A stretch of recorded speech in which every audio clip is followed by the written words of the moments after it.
ఈ రోజు ఉత్తరాంధ్ర అభివృద్ధి, ఉత్తరాంధ్రాని ఒత్తి ఆంధ్రాగా మార్చినటువంటి జగన్మోహన్ రెడ్డి ఈ రోజు ఉత్తమ ఆంధ్రాగా తీర్చిబోతున్నటువంటి మహానాయకుడు మన నాయకుడు నారా చంద్రబాబు నాయుడు గారు అని చెప్పి ఈ సందర్భంగా తెలియజేస్తున్నాను. ఉత్తరాంధ్ర అంటే వెనుకబాటుతనం కాదు, ఉత్తరాంధ్ర అంటే మహా ఉద్యమం.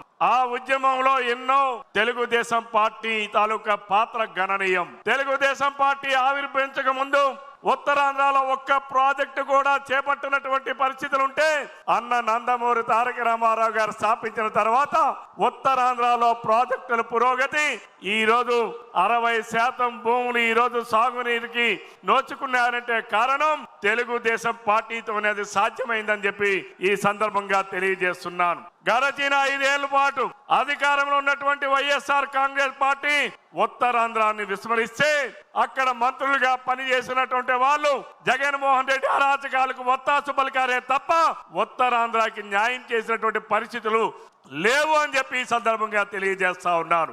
హుదూద్ తుఫాను ఆనాడు విశాఖపట్నాన్ని తాకితే ఉత్తరాంధ్రాన్ని అతలాకుతలం చేస్తే హుదూద్ వెళ్ళక ముందే విశాఖపట్నానికి చేరి ఆ రోజు చివరి టాకులా వణికినటువంటి విశాఖపట్నాన్ని 9 రోజుల పాటు బస్సులోనే ఉంటూ నిద్రాహారాలు మాని ఉత్తరాంధ్రాన్ని చివరి టాకులా వణికినటువంటి ఉత్తరాంధ్రాన్ని మళ్ళీ ఒక దారిలోకి తీసుకొచ్చినటువంటి సాహసోపేతమైనటువంటి అనేక కార్యక్రమాలు చేసినటువంటి పరిపాలనా దక్షుడు మన ముఖ్యమంత్రి చంద్రబాబు నాయుడు గారు. అలాగే విశాఖ నగరాన్ని ఆర్థిక రాజధానిగా మార్చాలని, విశాఖ నగరాన్ని ఐటీ హబ్ గా మార్చాలని, ఆనాడు ఉన్నటువంటి ఏదైతే ఐటీ సెజ్గా మార్చాలని ఆనాడు చంద్రబాబు నాయుడు గారు అహర్నిశలు శ్రమిస్తే తర్వాత వచ్చినటువంటి జగన్మోహన్ రెడ్డి తన దాష్టికమైనటువంటి పరిపాలన ద్వారా విశాఖపట్నం నుంచి ఐటీ సెజ్ నుంచి 14 ఐటీ కంపెనీలు తరలిపోయానంటే జగన్మోహన్ రెడ్డి దాష్టికానికి బలి కానటువంటి ఏ ఒక్క వ్యవస్థ కూడా